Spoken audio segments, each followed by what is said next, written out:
네, 여러분 안녕하십니까? 10분 서당 이야기 한자 3급 과정 105강을 시작합니다. 105강 첫 번째 글자는 사람이 목숨을 잃고 세상을 떠났다는 일을상입니다. 네, 글자 구조를 보면 하늘이 있고 둘이 있고 망할 망이 있고 사람이 누워있는 사람이 있죠. 네, 일을상의 글자 이야기는 일제히 통곡하고 통곡하는 것은 망인이 되어서 누워있는 사람을 슬퍼하는 초상이 난 일을상입니다. 일제히 통곡하고 통곡하는 것은 망인이 되어서 누워있는 사람을 슬퍼하는 초상이 난 일을상입니다. 관혼상제라고 하는 말이 있습니다. 갓관, 혼이 날 혼, 일을상, 제사제를 써서 관례라고 하면 성인 만 20세가 되는 것을 관례라고 하고 그 결혼하는 것을 혼례라고 하고 그리고 사람이 죽은 것을 기리는 것을 상례라고 하고 조상의 제사를 제례라고 합니다. 일생에서 가장 큰 네 가지의 예절을 관혼상제라고 합니다. 네, 다음에 배울 글자는 모양을 뜻하는 글자인데 코끼리상입니다. 네, 코끼리상의 글자 구조는 사람인이 있고 입구 두 개가 겹쳐져 있고 그리고 돼지 씨가 결합되어 있죠. 코끼리상은 코끼리의 모양을 본뜬 글자입니다. 모양이란 뜻도 되고 코끼리란 뜻도 되고 두 개의 뜻으로 쓰입니다. 긴 코와 넓은 두 귀 그리고 큰 돼지의 몸통을 닮은 코끼리상입니다. 긴 코와 넓은 두 개의 귀 그리고 몸통이 큰 돼지를 닮은 코끼리상입니다. 코끼리상이 들어간 사자성어 중에는 천태만상이라고 하는 말이 있습니다. 일천천 모습태 일만만 코끼리상을 써서 천가지 만가지 차이가 있고 모양이 다르다는 뜻이 천태만상이라는 뜻입니다. 노래 제목 들은 게 있던데 네, 그러면 다음 배울 글자는 더울서입니다. 더울서의 글자 구조를 보면 태양을 뜻하는 날일이 있고 그리고 사람자가 있죠. 원래 사람자는 주전자의 모양을 본뜬 글자였습니다. 여기서는 사람의 뜻으로 기억하시면 됩니다. 자, 뜨거운 태양이 사람의 머리 꼭대기에서 내리쬐고 있는 더울서입니다. 뜨거운 태양이 사람의 머리 꼭대기에서 내리쬐고 있는 더울서입니다. 더울서가 들어간 활용어 중에는 피서라고 하는 말이 있죠. 피할 피자에 더울서를 써서 아주 선선한 곳으로 옮겨서 더위를 피하는 일을 피서라고 하고 혹서라고 하는 말이 있습니다. 심할 옥자에 더울서를 써서 몹시 심한 더위를 혹서라고 합니다. 네, 이때는 일을 해서는 안 되고 집이나 그늘에서 쉬어야 하는 때입니다. 네, 다음 배울 글자는 예석입니다. 네, 글자 구조를 보면 열십 두 개가 겹쳐져 있고 그리고 하늘이 있고 태양을 뜻하는 나날을 뜻하는 날일이 있죠. 많고 많이 겹쳐진 그런 나날 지나간 오랜 세월 예석입니다. 많고 많이 겹쳐진 그런 나날들 지나간 오랜 세월 예석입니다. 예석이 들어간 사자성어 중에 금석지감이라고 하는 말이 있습니다. 이재금, 예석, 갈지, 느낄감을 써서 지금과 옛날을 비교할 때 차이가 매우 심하게 느껴지는 감정을 금석지감이라고 합니다. 네, 다음에 배울 글자는 예석이 들어가는 글자 악길석입니다. 악길석의 글자 구조는 마음심의 변형이 왼쪽에 있고 그리고 앞서 배웠던 예석이 있죠.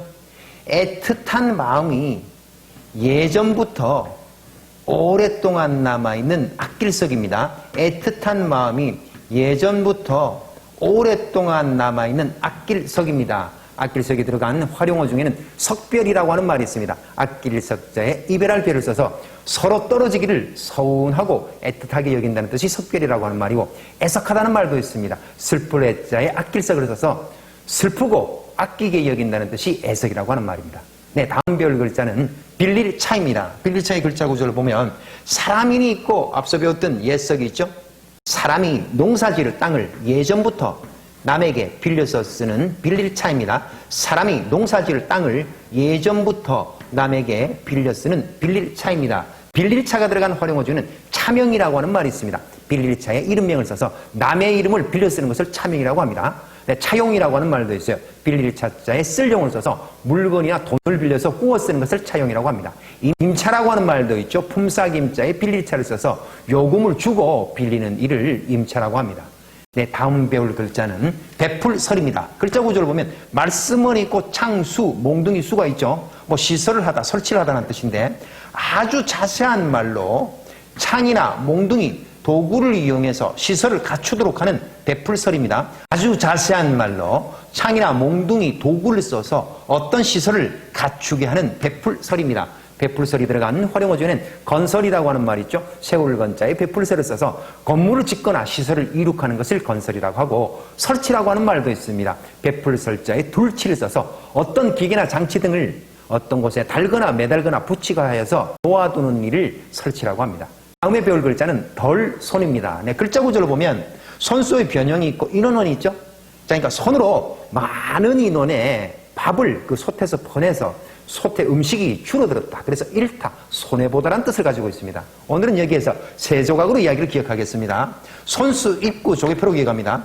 손으로 둥근 조개패 모양의 3단 솥에서 음식을 덜어내는 덜손입니다. 손으로 둥근 조개패 모양의 3단 솥에서 음식을 덜어내는 덜손입니다. 덜손이 들어간 활용어 중에는 손실이라고 하는 말, 덜손자에 이를 실을 써서 축이 나서 없어져서 손해를 본다는 뜻이 손실이라는 뜻이고, 손상이라고 하는 말도 있습니다. 덜손자에 다칠상을 써서 충돌하거나 떨어지거나 깨지거나 상해서 손실이 나는 것을 손상이라고 합니다.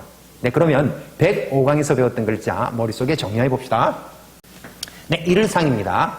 일제히 통곡하고 통곡하는 것은 망인이 되어 누워있는 사람을 슬퍼하는 초상이 난 일상. 다음 모양을 뜻하는 코끼리상입니다. 긴 코와 부채같이 넓은 두 귀, 그리고 몸통은 큰 돼지를 닮은 코끼리상. 다음은 더울서입니다.